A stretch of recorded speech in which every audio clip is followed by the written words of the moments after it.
கோவையை சேர்ந்த ஒரு பிரபல மருத்துவரை டிஜிட்டல் முறையில கைது செய்து அவர்கிட்ட இருந்து 2,9 கோடி ரூபாய், அதாவது கிட்டத்தட்ட 3 கோடி ரூபாயை பறிமுதல் செய்த சம்பவம் தான் இன்னைக்கு பெரிய அதிர்ச்சியை ஏற்படுத்திருக்குது. அதாவது நாடு முழுவதும் அந்த டிஜிட்டல் ஸ்கேம்ங்கிறது தொடர்ச்சியா நடந்துகிட்டு இருக்குது. ஆன்லைன் ஸ்கேம் நடந்துகிட்டு இருக்கு. முன்னாடி பாத்தீங்கன்னா இந்த கார்டு மேல இருக்கிற 16 நம்பரை சொல்லுங்க, அப்புறம் ஓடிபி சொல்லுங்க, இப்படிதான் வந்து பலரும் வந்து மோசடி செஞ்சுக்கிட்டு இருந்தாங்க.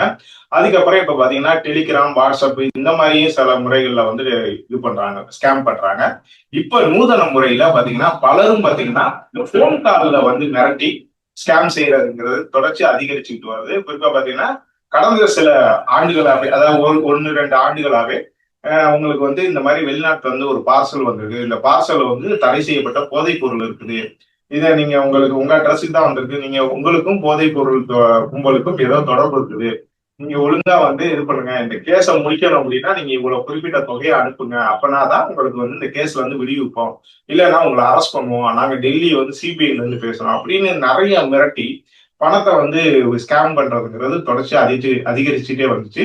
இப்படிப்பட்ட ஒரு சூழ்நிலையில இது வந்து பாத்தீங்கன்னா இப்ப அடுத்த கட்டத்துல இந்த மருத்துவர்களை குறி வச்சு ஒரு ஸ்கேம் நடக்குது. அப்படி ஒரு ஸ்கேம்ல தான் அந்த கோவையை சேர்ந்த பிரபல மருத்துவர் ஒருத்தர் சிக்கியிருக்காரு. அதாவது அவரோட போன் காலுக்கு கடந்த சில நாட்களுக்கு முன்னாடி வந்து அவரோட போனுக்கு கடந்த சில நாட்களுக்கு முன்னாடி ஒரு போன் கால் வந்திருக்கு. அதுல என்ன சொல்லிட்டாங்கன்னா, நீங்க வந்து ஒரு குற்ற செயல்ல ஈடுபட்டிருக்கீங்க. ஒரு இடத்துல வந்து ரைடுக்கு போனோம். அப்ப வந்து உங்களோட ஆவணங்கள், உங்களோட ஆதார் கார்டு இந்த மாதிரி விஷயங்கள்லாம் கிடைச்சிருக்குது. அவரோட சேர்ந்து நீங்க குற்ற செயல்ல ஈடுபட்டிருக்கீங்க. இந்த விஷயத்துல வந்து நீங்க வந்து பல கோடி ரூபாய் பண பரிமாற்றம் செஞ்சதும் எங்களுக்கு தெரிய வந்திருக்கு. அதனால வந்து உங்களை டிஜிட்டல் அரெஸ்ட் பண்றோம், டிஜிட்டல் முறையில கைது பண்றோம். நீங்க உங்க வீட்டை விட்டு வெளியே எங்கேயுமே போகக்கூடாது அப்படின்னு ஒரு மிரட்டல் விடுத்துட்டு, உங்க வங்கி கணக்குல இருக்க பணத்தை வந்து நாங்க ஆய்வு செய்யணும் அப்படிங்கறதுனால நாங்க சொல்லக்கூடிய வங்கி இதுக்கு வந்து அக்கௌண்ட்டுக்கு வந்து இந்த பணத்தை வந்து டிரான்ஸ்ஃபர் பண்ணுங்க. ஆய்வு செஞ்சுட்டு அந்த பணத்தை உங்களுக்கு மறுபடியும் கொடுத்துருவோம் அப்படின்னு சொல்றாங்க.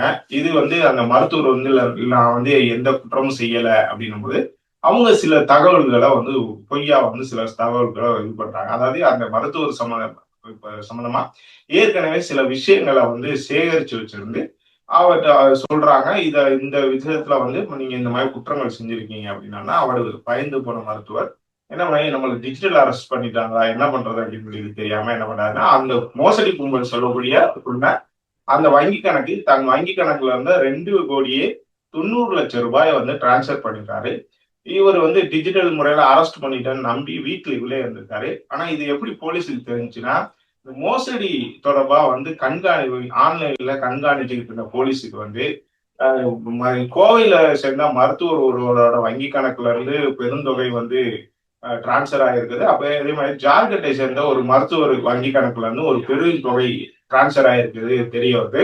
உடனே என்ன பண்றாங்கன்னா, அவங்க வந்து ஜார்க்கண்ட் போலீஸ்ல வந்து இன்ஃபார்ம் பண்ணி இந்த மாதிரி ஒரு மருத்துவர் கணக்குல இருந்து இது பண்ணிருக்குது அப்படின்னு நீங்க பாருங்க அப்படின்னு சொல்லிட்டு இவங்க உடனே கோவை போலீஸாருக்கு இன்ஃபார்ம் பண்றாங்க. உடனே கோவை காவல் நிலைய போலீஸார் என்ன பண்றாங்கன்னா, அந்த மருத்துவரோட வீட்டுக்கு போறாங்க. போயிட்டு அவரோட கதவு தட்டினா, இல்ல நான் வரமாட்டேன், என்னை வந்து மிரட்டுறாங்க, இந்த மாதிரி நான் டிஜிட்டல் அரெஸ்ட்ல இருக்கேன் அப்படின்னு சொல்றாங்க. அப்ப போலீஸ் சொல்றாங்க, இல்ல இது வந்து மோசடி கும்பல், அவங்கள வந்து மிரட்டி இந்த மாதிரி இது பண்ணியிருக்காங்க அப்படின்னு சொல்லி அவரோட ரொம்ப நீண்ட நேரமா வந்து ஒரு பேச்சுவார்த்தை நடத்தினதுக்கு அப்புறம் தான் அவரை சரி நம்பி என்ன பண்றாருன்னா கதவு திறக்கிறாரு.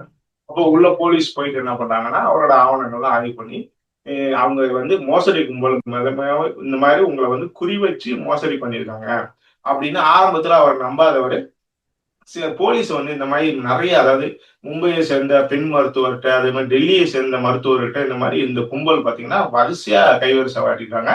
எல்லாத்துக்கிட்டையுமே வந்து கோடிக்கணக்குல தான் பணம் பறிமுதல் செஞ்சிருக்காங்க. ஏன்னா மருத்துவர்கள்ட்ட அவங்க வந்து ஒரு மருத்துவமனை வச்சிருக்காங்க, ஒரு பிரபலமான இது வச்சிருக்காங்க, கிளினிக் வச்சிருக்காங்கன்னா அவங்ககிட்ட நல்ல வருமானம் இருக்குது அப்படின்னு குறி வச்சு அவங்க சம்பந்தமான தகவல்கள் எடுத்து அந்த மோசடி கும்பல் வந்து அந்த மருத்துவர்களை அணுகுறாங்க அப்படிங்கிற போலீஸாருக்கு தெரியுது. ஏற்கனவே இந்த மாதிரி பல மருத்துவர்கிட்டையும் வந்து மோசடி செஞ்சிருக்காங்கிறதுனால அந்த ஆவணங்கள்லாம் காமிச்சு ஆன்லைன்ல போயிட்டு அந்த ஆவணங்களை அந்த மோசடி செஞ்ச சம்பந்தமான செய்திகளை எடுத்து அந்த மருத்துவர்கிட்ட காமிச்ச உடனே தான் நம்பியிருக்காரு.